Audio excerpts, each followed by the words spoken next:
देश में हर दिन कहीं न कहीं से रेप की खबरें सामने आती रहती हैं। हर सेकंड कोई महिला छेड़छाड़ का शिकार होती रहती है। लेकिन इस तरह के जघन्य अपराध, कई तरह के सवाल हम सबके बीच खड़े होते हैं। क्या महिला का विरोध मर्द की झूठी शान के इतना खिलाफ होता है कि वह वैशी बन जाता है? क्या महिला के द्वारा किया गया एक ना मर्द को अपनी मर्दानगी दिखाने पर आमाद कर देता है? क्या उनके अंदर कानून को लेकर कोई डर नहीं होता, या फिर ऐसे जघन्य अपराध को अंजाम देते वक्त उनकी रूह नहीं कांपती? नमस्कार, मैं मोनाली पांडे और आप देख रहे हैं न्यूज़ 28। कुछ दिन पहले ही बिहार के कटिहार में 45 वर्ष की एक महिला के साथ उसके ही घर में दुष्कर्म करने की कोशिश की गई।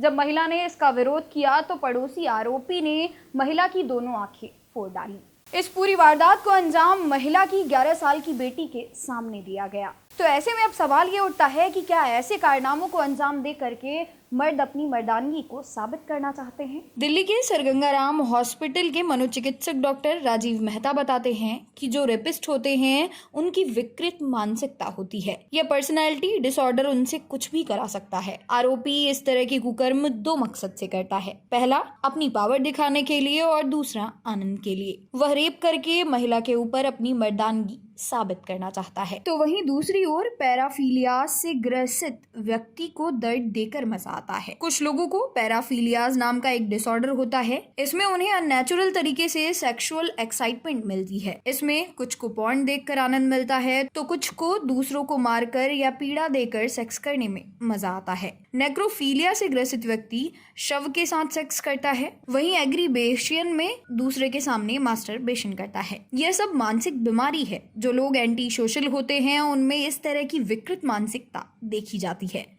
लेकिन कौन कब कहां कैसे रेपिस्ट बन जाए ये कोई नहीं कह सकता। और साथ ही ये जो रेपिस्ट होते हैं उन्हें कानून का भी कोई डर नहीं होता। आरुषि हत्याकांड और निराठी कांड जैसे चर्चित मामलों की जांच कर चुके उत्तर प्रदेश के पुलिस से रिटायर्ड डीएसपी गजेंद्र सिंह के मुताबिक जब कोई व्यक्ति दुष्कर्म करता है तो उसमें और जानवर में कोई अंतर नहीं होता। रेपिस्ट दो तरह के होते हैं। एक होते हैं एक्सीडेंटल रेपिस्ट। उनका दिमाग अचानक से खराब हो जाता है और वह पल भर में कुछ गलत कर बैठते हैं। इनमें बदले की भावना भी हो सकती है, लेकिन इसके बाद उन्हें गलती का एहसास भी होता है। दूसरी तरह के रेपिस्ट आदत से ही अपराधी होते हैं। वह कितने भी रेप कर ले उन्हें कोई फर्क नहीं पड़ता। इस तरह के लोगों की आत्मा मर चुकी होती है। उन्हें कानून का भी कोई डर नहीं होता। अगर वह पकड़े भी जाएं और बाद में बरी भी हो जाएं, तब भी वह इस तरह के कुकर्म करते हैं। तो ऐसे में इस समस्या का समाधान है कि लड़कों की परवरिश पर उनके माता पिता को ध्यान देना होगा कि कोई भी इंसान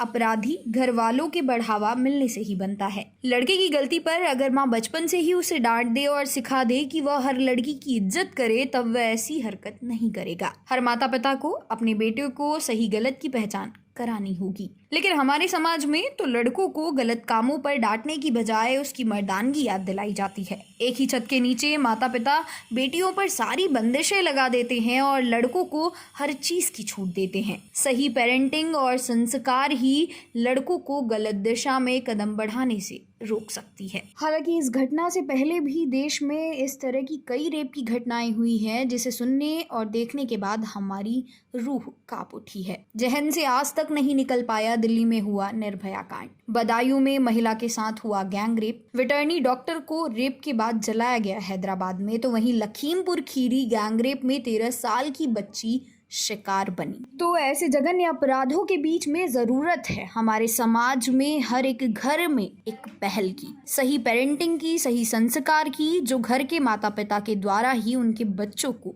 दी जाएगी। और शायद तब जाकर इस प्रकार के अपराध पूर्ण रूप से खत्म हो सकेंगे।